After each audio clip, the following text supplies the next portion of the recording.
네, 안녕하십니까. 3주차 11교시 수업을 시작하도록 하겠습니다.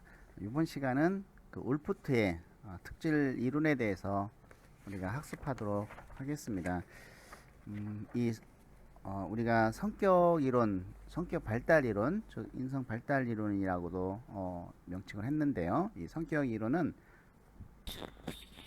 우리가 그 크게 특성 이론과 과정 이론 두 가지로 나눠지고, 이 특성 이론에는 어떤 유형론이 있고 특질론이 있습니다. 그래서 유형론은 또 두 개로 나눠져서 체행론, 체경론.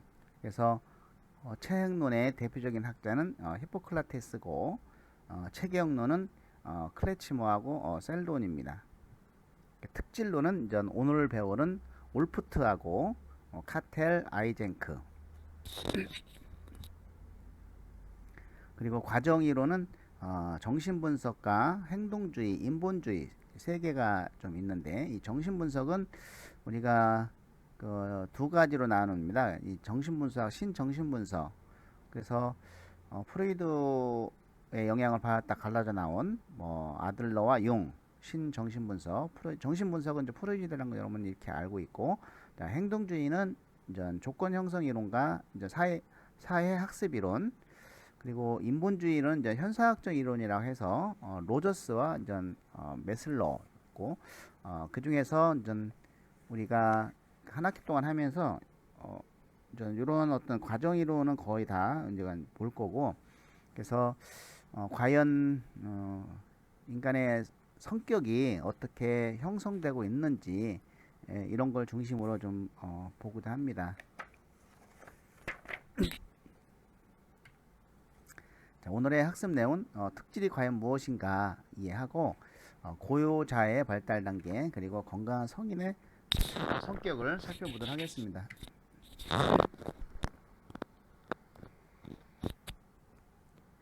자, 이 올포트는 프로이드는 어떤 과거의 동기에 과거의 어떤 충동적 동기에 지배를 당한다, 지배를 받는다라고 그것 때문에 결정됐다라고 하는 결정론적인 인간관을 가졌지만, 이 올포트는 인간이라고 하는 것은 과거의 동기가 아니다, 어떤 미래의 꿈과 기대에 의해서 움직이는 존재다, 이렇게 이야기를 하였고, 또 이 올포트가 생각하는 이 성격의 핵심은 어떤 무의식이 아니라 인간의 의식적 동기와 희망과 열망이다라는 것이죠. 그래서 이 특질 개념을 처음 제안한 울프트는 그의 생애 동안에 어떤 인간다움, 그리고 건강함, 통합성을 강조를 하고 있습니다. 자, 인간 행동을 이런 무의식이 아니라 어떤 의식하는 동기에 초점을 맞춰야 한다고 하였고, 성격이란 조직화된 전체이고, 미래를 지향하면서 현재의 뿌리를 둔다라고 주장을 하고 있습니다.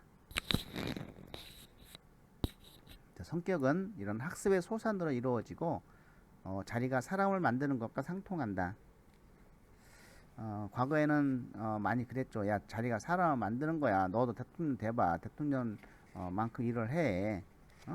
뭐 국무총리 갖다 시키면 다 하죠. 뭐 이런 그 자리가 사람을 만드는 것과 상통한다. 근데 요즘은 시대가 좀 바뀐 것 같아요. 어떤 사람이 그 자리에 앉느냐에 따라 조직이 바뀐다는 것이죠.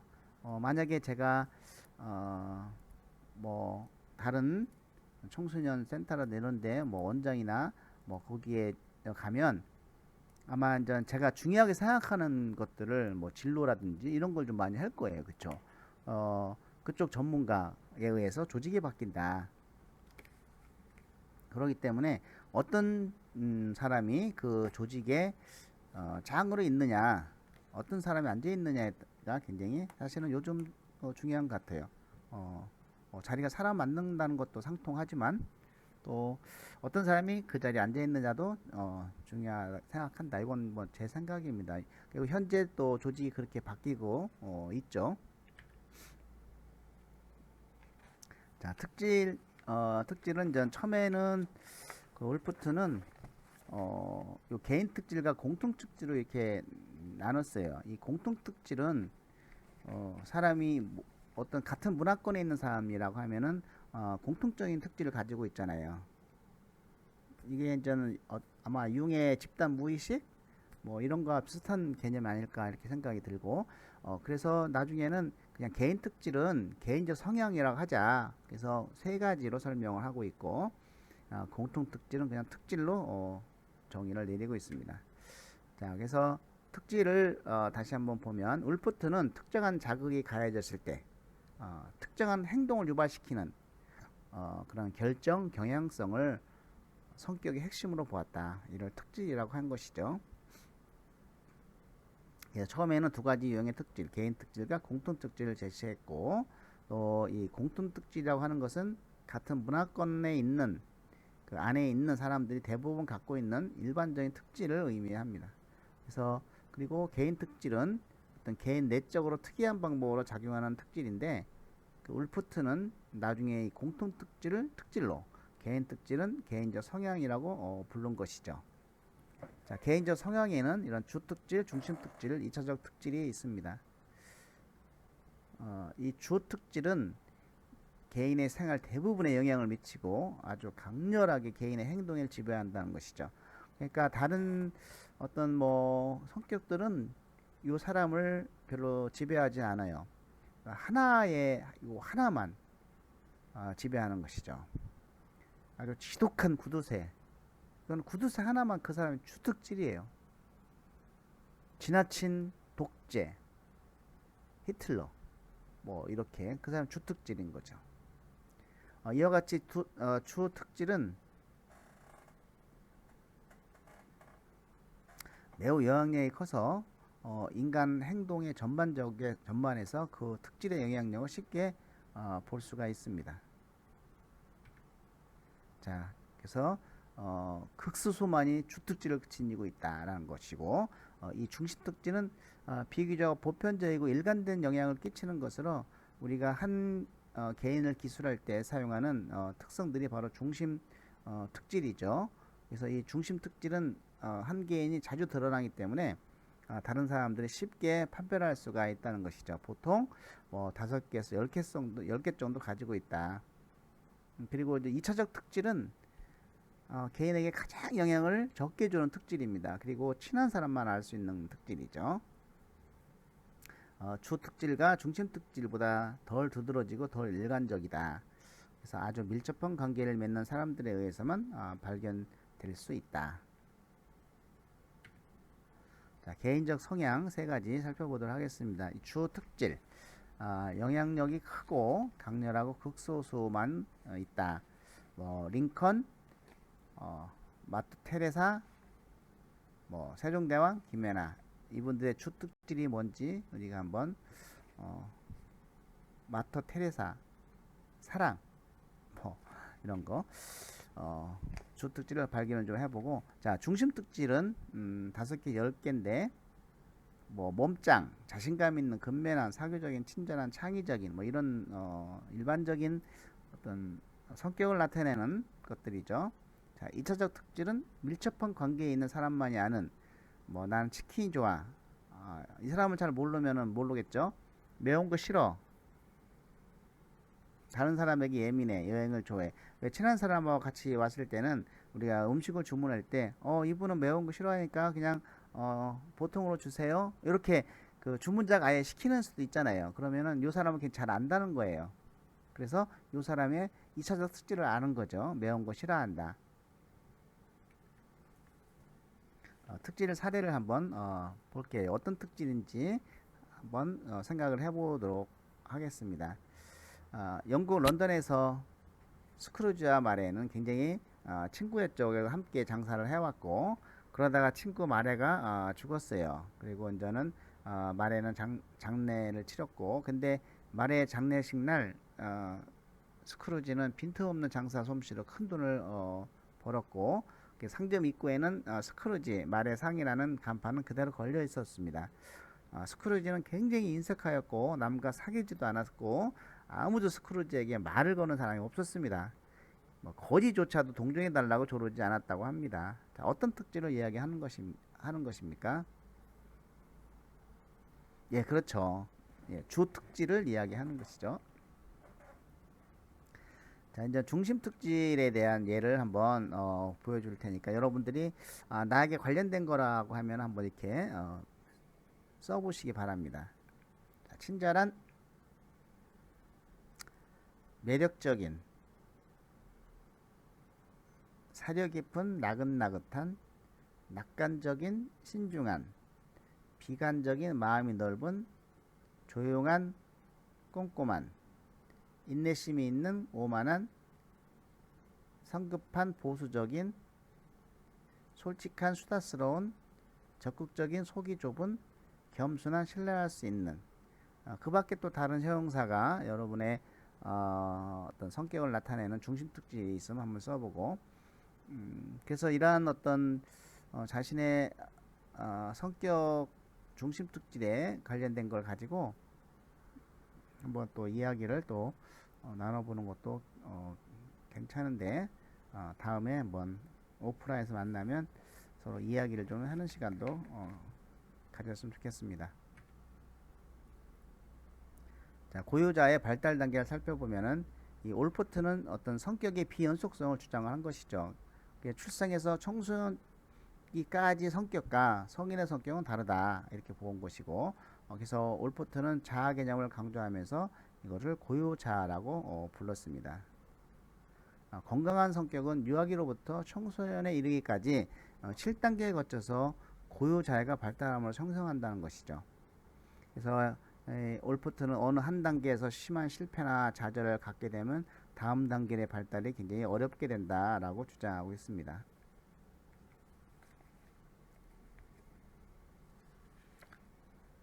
자, 1단계 보도록 하겠습니다. 신체적 자아인데요. 출생에서 15개월까지 신체적 자아. 그래서 유아는 자기 안에 있는 것과 밖에 있는 것들을 막연하게나마 이제 구분하기 시작을 하고, 점차 자신이나 다른 사람들, 그리고 사물을 만져보고 듣고 봄으로써 보다 더 명확하게 이제 구별하기 시작을 한다고 하고, 그리고 자신이 잡고 있는 물건과 자기 손가락인지 이걸 구별을 할 수 있게 된다고 합니다. 이것이 신체적 자아라고 하고, 자, 2단계는 자아 정체감. 15에서 24개월. 일단은 이 당시에 가장 중요한 것은 이름이라고 합니다. 그래서 아이는 자기가 독립된 사람으로서 항상 동일한 사람이라는 것을 알게 되는 것이죠. 그리고 아이는 자기의 이름을 배우고 거울에 보이는 사람과 똑같은 사람임을 이제 깨닫게 된다고 하고, 그래서 올포트는 자아 정체감에 영향을 주는 가장 중요한 요인은 바로 이름이라고 했습니다. 그래서 이름은 자신의 자아와 동일시하고 세상의 모든 다른 사람들의 자아와 구별하는 한마디로 자기 존재의 상징인 것이죠.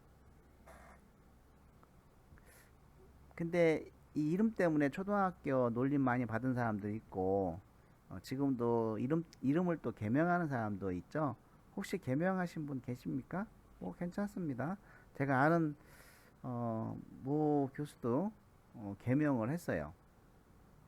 그래서 또 제 와이프 친구도 이름을 개명했는데 개명한 이름이 더 이상한 거야. 어쨌든 본인이 이런 자신의 자아 정체감을 좀 더 확실하게 지키고 싶어서 이름을 또 개명하는 것이 아닌가, 이런 생각도 좀 해봅니다. 자, 3단계는 자아 존중감인데요. 2세, 4세. 자, 2단계는 이제 학습의 결과로 나타난다는 것이죠. 자아 존중감이 스스로 어떤 것을 하기 위한 아이의 자부심과 관련이 된다. 자, 2단계에서는 아이는 탐색 욕구가 극에 달하고, 만약 부모가 아이의 탐색 욕구를 저지시킨다고 하면 이런 자아 존중감이 손상을 입을 수가 있다는 것이죠. 그리고 굴욕과 분노에 대한 감정도 일어날 수가 있고, 울프트는 이 시기를 발달해서 결정적 시기라고 합니다. 그래서 만약에 아이가 정말 이것저것 잘 물어보면 섬세하게 부모가 답해줘야 돼요. 부모가 피곤하고 바쁘다고 해서 야, 뭐 너 이것도 몰라? 어? 네가 한번 알아봐. 이렇게 하면 안 돼요. 굉장히 신경질적이고 히스테리적인 극단적인 교육은 절대로 안 좋다. 그래서 좀 다양하고 섬세하고 융통성 있고 어, 그리고 그렇게 해서 자세하게 설명을 해줘야 됩니다. 그래야 자아 존중감이 잘 발달된다. 아이의 자율성에 대한 욕구가 이런 자아 존중감을 발달시키는데 매우 중요합니다. 4단계는 자아 확대. 이제 자기 자아에서 다른 쪽으로 확대시켜 나가는 것이죠. 4세 정도에 시작이 되는데, 그래서 아이는 주위의 다른 사람들과 사물을 알아차리게 되고, 이제 이것들이 자기 세계에 속한다는 사실도 알게 되는 것이죠. 어떤 구체적 사물뿐만 아니라 어떤 추상적 개념까지도 광범위하게 포함하는 자아 확대의 능력의 이제 시작이 오기 시작하는. 자, 5단계는 이제 자아상입니다. 2단계에서는 자아상이 이제 발달하는데, 이것은 이제 아이가 자기 자신을 어떻게 생각하며 자기 자신에 대해서 가지고 있는 의견을 의미하는 건데, 자, 이런 자아상은 어떻게 돼요? 아이와 아이 사이의 어떤 부모와 아이 사이의 상호작용으로 발달하는 것이죠. 그래서 상과 벌을 통해서 자기의 부모들이 어떤 행동을 하고 또 어떤 행동을 하지 말기를 기대하고 있는지 아이는 알게 된다는 것이죠. 여기서 사실은 이 자아상이 부모에 의해서 만들어진 자아상, 이것을 어떤 학자는 이상적 자아라고 하잖아요. 자, 아이는 부모가 자기가 어떤 일을 하면은 부모가 좋아하는지를 아는 거야. 그러니까 그 아이는 부모로부터 사랑받기를 원해요, 항상. 그러면은 부모에게 사랑받기 위해서는 부모가 시키는 일을 해야 돼요. 그래서 부모가 자기는 하기 싫지만 부모가 시키는 일을 함으로써 부모에게 칭찬을 받으니까 그거에 대한 거를 더 그걸 원하는 것이죠. 본능적으로. 그래서 조심해야 돼요. 이게 그렇게 계속 유지했다가는 아이의 어떤 고유한 건 없어지고 자아는 없어지고 그 부모의 자아만 생기게 되는 거. 부모의 원하는 자아만. 그래서 그런 식으로 부모가 어떤 주도적으로 일방적으로 그런 교육은 시키지 말자라는 것이죠. 자, 부모의 기대를 알아차림으로써 아이는 어떤 도덕적 책임의식과 이런 목적이나 의도를 형성하는데 형성하기 위한 기초를 발달시킨다는 겁니다. 자, 6단계는 합리적 대처자로서의 자아, 6세에서 12세. 아이가 초등학교에 들어간 후에는 어떤 합리적 대처자로서의 자아가 출현하기 시작을 하죠. 교사와 친구들로부터 더 중요하게 제시되는 여러 가지 욕구를 받음으로써 새로운 규칙과 기대를 배우게 됩니다. 자, 7단계 이제 고유자 추구인데요. 이제 청소년기에 이루어지고 청소년기에는 자아 발달의 마지막 단계에는 이런 고유자의 추구가 나타납니다. 7단계까지 이제 발달된다고 했으니까. 그래서 어떤 2단계의 자아 정체감과는 전혀 다른 차원인 나는 누구인가에 대한 질문에 이제 사로잡히는 것이죠. 고유자, 내적자 이제 그런 추구가 되는 것이죠. 2단계에서는 뭐 이름 나는 홍길동 이 정도라고 하면 정말 2단계에서는 굉장히 복잡한 이런 나는 누군가에 대한 질문에 사로잡히는 것이죠. 이러한 정체성의 탐색은 어떤 생애 목표를 정하는 일이고 이러한 탐색은 청년이 처음으로 미래와 장기 목표의 꿈에 관심을 갖게 된다는 점에서 굉장히 중요합니다. 그래서 이러한 청소년기에 꿈과 목표를 심어주는 것은 진짜 중요하다는 것이죠. 그래야 어떤 행동으로 옮길 수 있는 인지적인 힘이 생기는 것이죠. 울프트는 목표를 지향하는 일, 건강한 성격에 대단히 중요하다고 본 것입니다. 한번 사례를 그냥 맞는지는 모르겠지만 발달 단계 사례를 한번 살펴보면은 당신이 어렵고 중대한 실험을 치르고 있다고 상상해봐라. 의심할 여지도 없이 가슴이 두근거리고 이건 신체적 자아가 이제 오는 거죠. 과거나 미래의 의미에서 시험의 중요성을 인식하고 당신의 의신이 관여되어 있음을 알고 자아 존중감. 시험의 성공이나 실패, 자아 정체감이 올 수도 있죠. 실패가 당신 가족에게 주는 의미 좀 확대됐죠. 자아 확대 인식하고 자신의 희망과 열망도 알고 있으며 자아상 시험 문제의 해결자로서 당신의 역할도 인식하고 합리적 대처자 시험과 당신의 장기 목표와의 관련성도 인식하고 자아 추구죠. 그래서 이런 그 발달 단계를 거친다. 실제 생활에 있어서 어떤 자아적 상태는 혼합된다는 것은 하나의 이제 법칙이다. 이렇게 이야기를 하고 있습니다.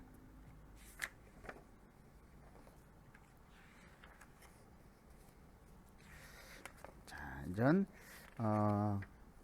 건강한 성인의 성격을 한번 살펴보도록 하겠습니다.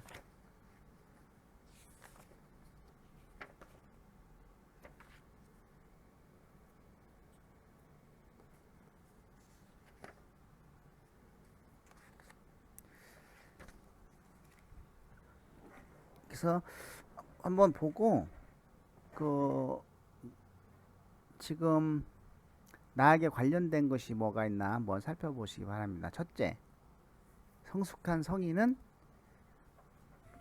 자기 외의 사람 및 활동에 자아감을 확장한다.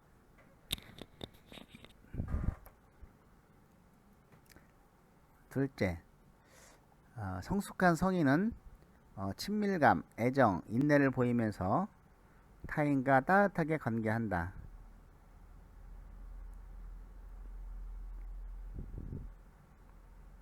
셋째, 성숙한 성인은 자기 수용을 보이고 정서적 안정감을 가진다. 넷째, 성숙한 성인은 현실적 지각을 가지며 개인적 기술을 개발하고 하는 일에 매진한다. 다섯째, 성숙한 성인은 자기에 대한 이해와 통찰로 유머 감각 및 자기 객관화를 보인다. 자, 성숙한 성인은 미래 목표로 성격을 지향하게 하는 통합적 철학이 있다. 자, 1번부터 6가지 중에 여러분들은 여기서 해당 안 되는 것이 있으면 생각해 보고 해당되는 거 한번 체크하고 생각하는 시간 한 2분 정도 갖도록 하겠습니다. 과연 나는 건강한 성인의 성격을 가지고 있는가? 자, 보면서 한번 생각해 보시기 바랍니다.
이거 토론 내용으로 들어갈 겁니다. 나는 건강한 성인의 성격을 가지고 있는가? 네. 그래서 이 건강한 성인의 성격 중 4가지 가장 큰 특징에 대해서 한번 써보자. 자아의식이 확대되어 있다. 자신과 타인의 관계를 따뜻하게 맺는다. 자기 수용적이며 정서적으로 안정적이다. 현실적으로 사물을 지각하며 개인적 기술과 과학을 가지고 있다. 자기 자신을 이해하고 통찰하며 객관적으로 관찰할 수 있다. 통합된 삶의 철학을 가지고 있다. 자, 자신이 가지고 있는 가장 큰 특징들에 대해서 한번 동그라미 쳐보고 생각해 봅시다. 자, 2장을 한번 정리를 하면 올포트는 인간이란 과거의 동계가 아니라 꿈과 미래 그리고 기대에 의해 움직이는 존재라고 하였고 올포트는 나중에 공통 특질은 특질로 개인 특질은 개인적 성향이라고 불렀습니다. 그래서 이런 개인적 성향은 주 특질, 중심 특질, 이차적 특질을 가지고 있고 건강한 성격은 유아기로부터 청소년에 이르기까지 7단계에 걸쳐서 이런 고유자아가 발달하면서 형성된다고 하였습니다. 예, 오늘 3주차 2교시를 여기서 마치고 토론장에서 뵙도록 하겠습니다.